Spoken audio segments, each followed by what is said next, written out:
Hey, y'all, sorry I'm late. Hi, Tommy. Hey, baby. Just got off work. Tommy, off work. Man, why didn't you tell me? Because I didn't want you clowning me, man. I didn't tell any...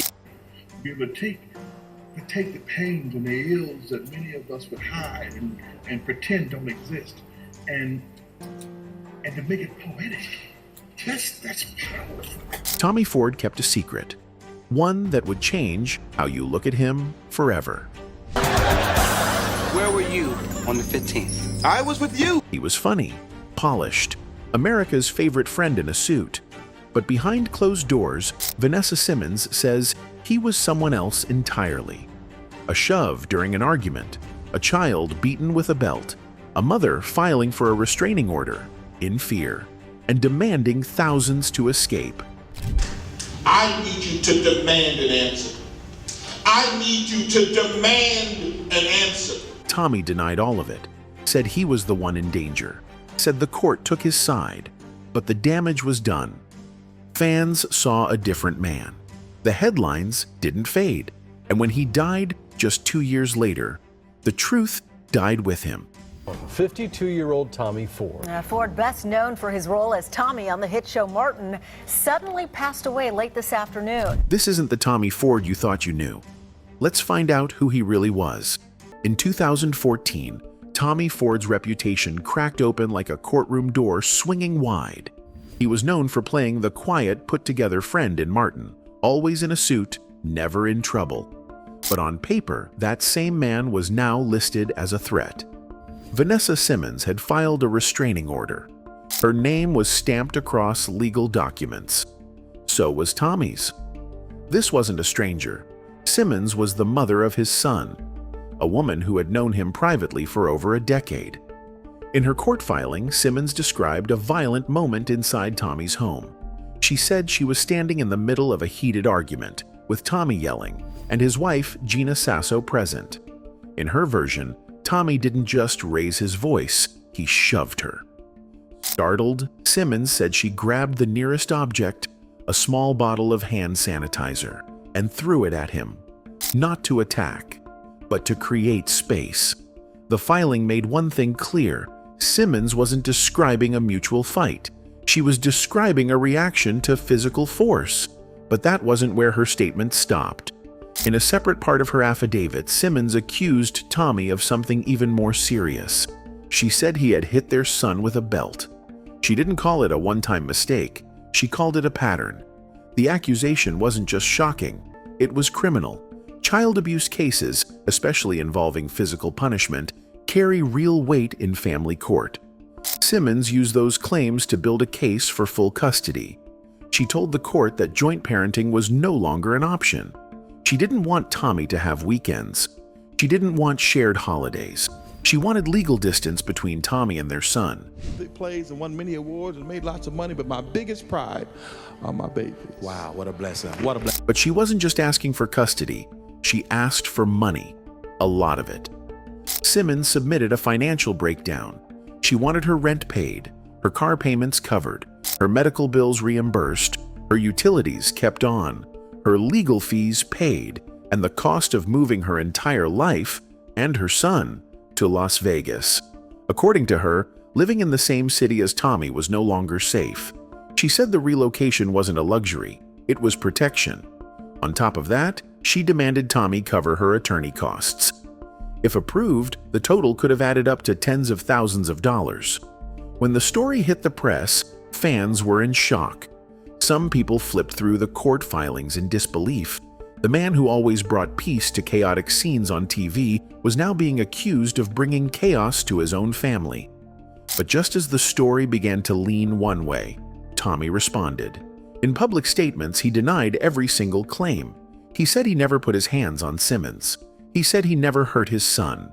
And he said the real story was being left out. Tommy claimed he had filed a restraining order of his own earlier that year, and the judge had granted it. In his version, Vanessa wasn't a victim. She was unstable. He said the court had looked at both sides and told them to stay away from each other for the sake of the child. Now there were two sets of documents. Two parents claiming they were the ones in danger. 2 restraining orders, both processed and stamped. News outlets didn't know how to report it. Some ran full features on Vanessa's claims. Others highlighted Tommy's public denial. Social media split like a fault line. One half defended him, calling Vanessa bitter. The other half believed her, pointing to the legal filings as proof. No matter where people landed, one fact stayed the same. Tommy Ford's image had changed. The restraining order wasn't gossip. It was on record, filed in court, written in black and white. And after that, he wasn't just the man from Martin anymore. He was something else entirely. Someone fans had to rethink. The restraining order may have been the spark, but what followed was a full-on wildfire. Once Vanessa Simmons accused Tommy Ford of physical and verbal abuse, everything changed. It wasn't just about getting protection anymore. She was trying to take back full control of her life, her child, and her future. And to do that, she wanted Tommy completely removed from the picture. Simmons didn't just want him out of her space. She wanted full custody of their son. No shared parenting, no weekends, no visits. According to her, Tommy's presence was too dangerous, too unpredictable to risk any kind of co-parenting situation. In her filings, she said he had a temper, that he shouted during arguments, that he could go from calm to aggressive without warning. She said this wasn't just about her. It was about the emotional safety of their child. To her, keeping Tommy in their son's life meant exposing him to a pattern of instability. But Tommy didn't take those claims lying down. He clapped back, both in court and in public. He said Simmons was the real problem. In his version of the story, she was the one acting unstable.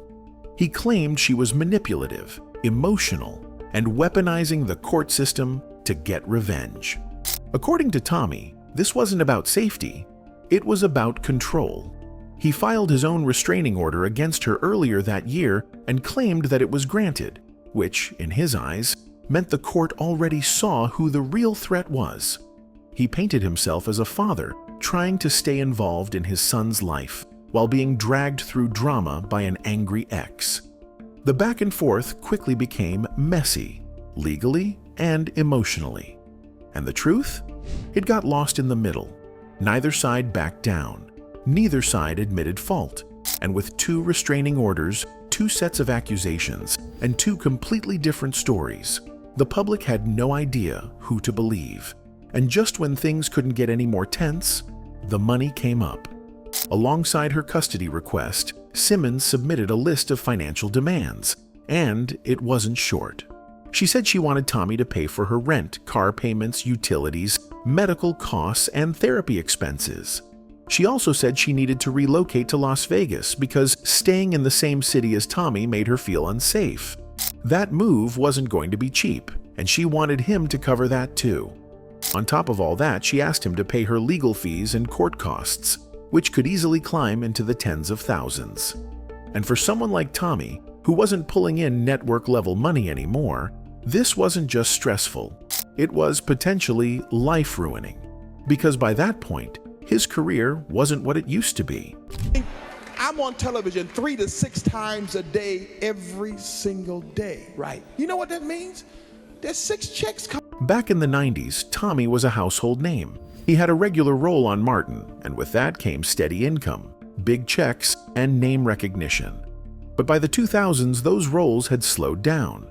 He was still acting, but it was mostly small parts in sitcoms, theater performances, and community outreach work. That might have been enough to live on, but it wasn't enough to fight a full-blown legal war. Now he was staring down the barrel of legal fees, custody fights, and possibly being forced to pay for an entirely separate household, all while defending his name in the public eye. The media didn't help. Court documents started making their way online. Blog sites and fan pages dissected every detail. Some people took Vanessa's side, pointing out how specific her claims were. Others stood with Tommy, saying he'd never shown that kind of behavior in public and was being targeted. But things got even messier when Simmons made more claims. She said Tommy had a pattern of lashing out, not just at her, but at his then-wife, Gina Sasso. She claimed he had screamed profanities at both of them in front of their child.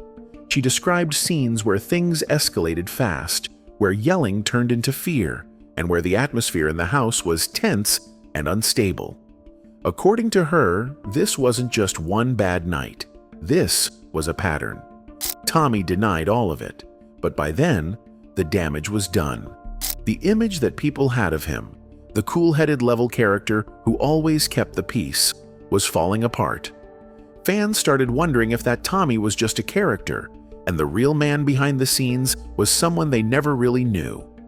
Meanwhile, Simmons wasn't backing down, and whether people believed her or not, the fact that she had a public platform and a child involved gave her words weight. She wasn't some anonymous figure making random claims. She had a history with Tommy. She had evidence, she had paperwork, and she had nothing to lose. The legal process dragged on. With restraining orders on both sides, the court had no easy solution. Everything stayed in limbo. No final judgment, no charges, no official statement saying what really happened. It became one of those cases that just hovered in the air, full of tension but no closure. And for the people watching from the outside, it became harder and harder to figure out what to believe. Once the allegations against Tommy Ford hit the public, it wasn't just his personal life under fire. It was his entire career. Tommy kept denying the claims. He said they weren't true, that the story had been twisted. He insisted he wasn't an abuser and that the real danger came from his accuser, Vanessa Simmons.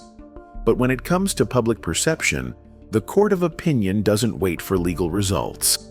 In Hollywood, all it takes is the accusation. Once your name is linked to something ugly, the calls start slowing down, the energy shifts, and then the silence creeps in.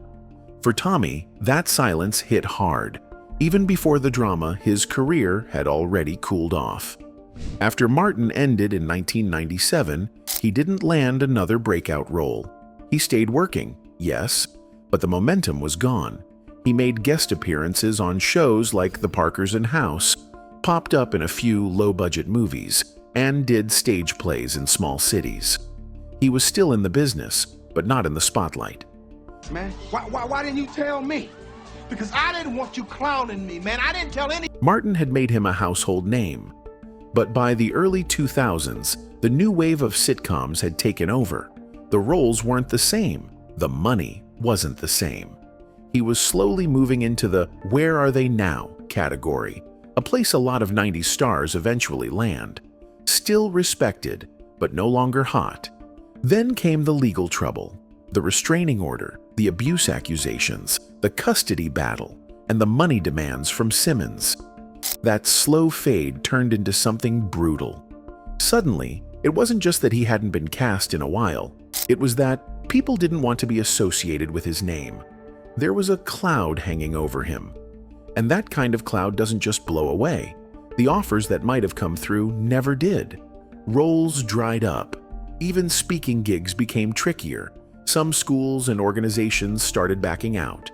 Others asked fewer questions but offered less money. And Tommy? He just kept moving forward, trying not to let it show. But the money wasn't adding up anymore. He wasn't living off Martin checks at this point. That show ended almost 2 decades earlier. His recent income came from small theater productions, independent books he wrote about values and personal growth, and appearances at schools, churches, and local events. Those gigs helped pay the bills, but they weren't enough to cover court fees, legal teams, or child support fights. Still, he didn't stop working.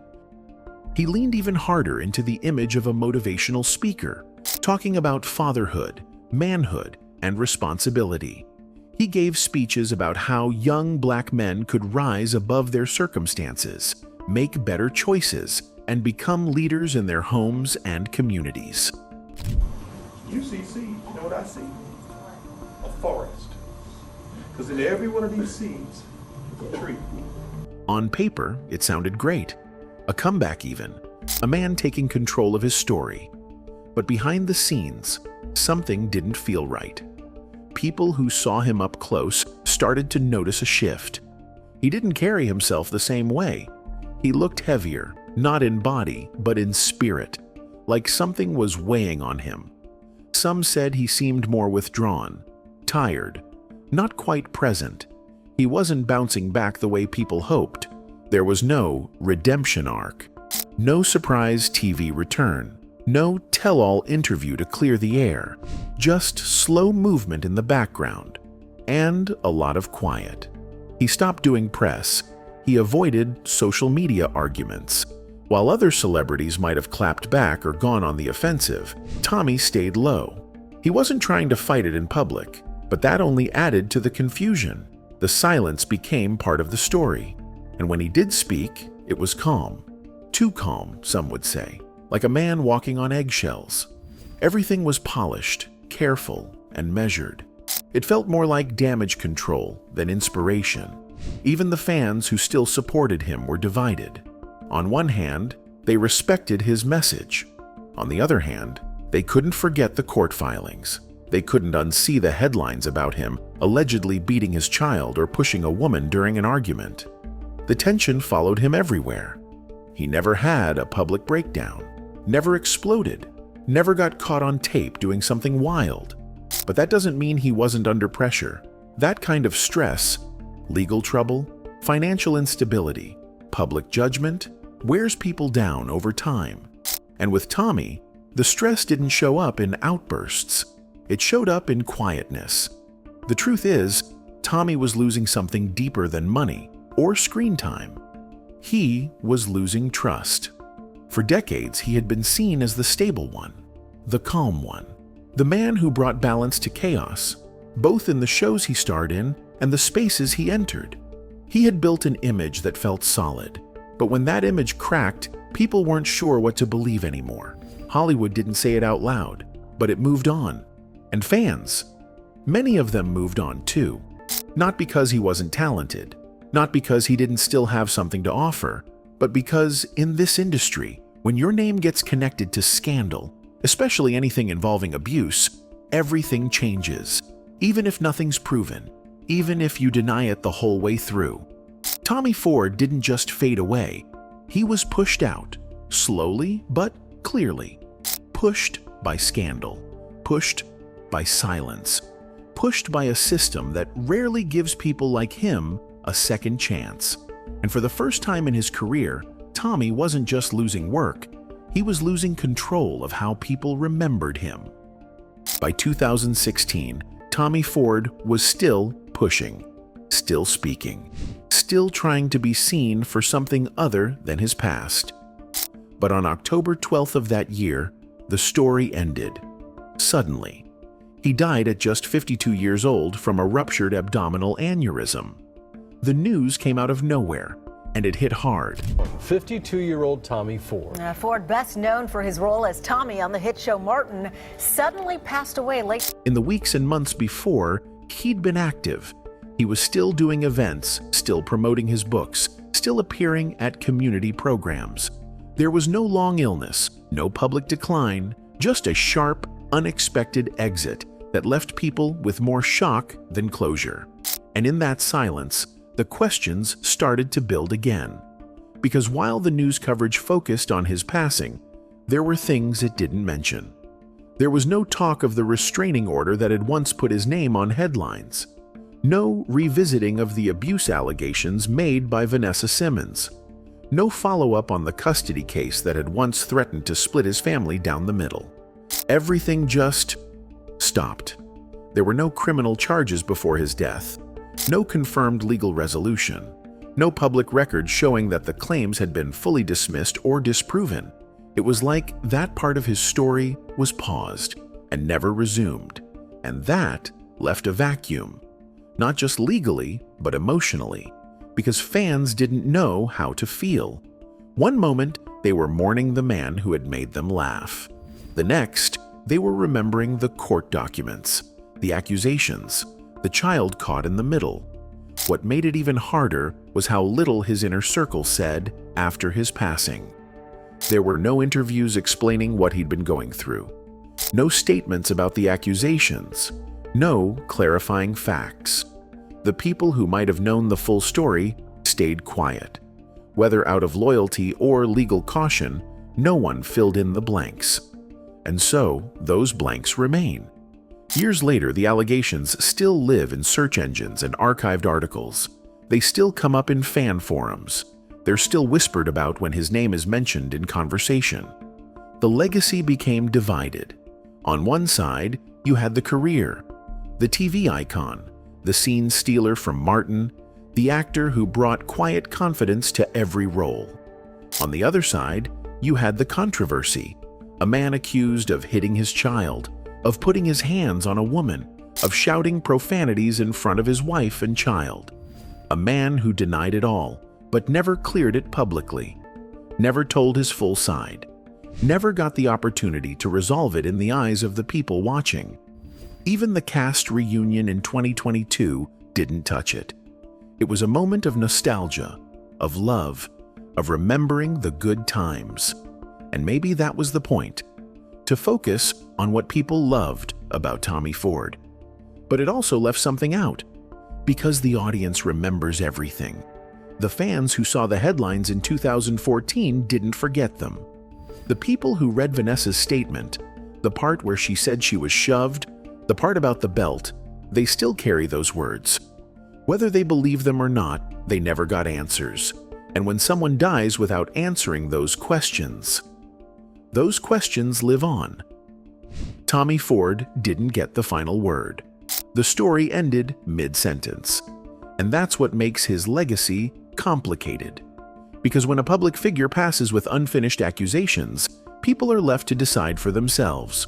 What matters more, the work they gave us, or the pain they may have caused behind the scenes.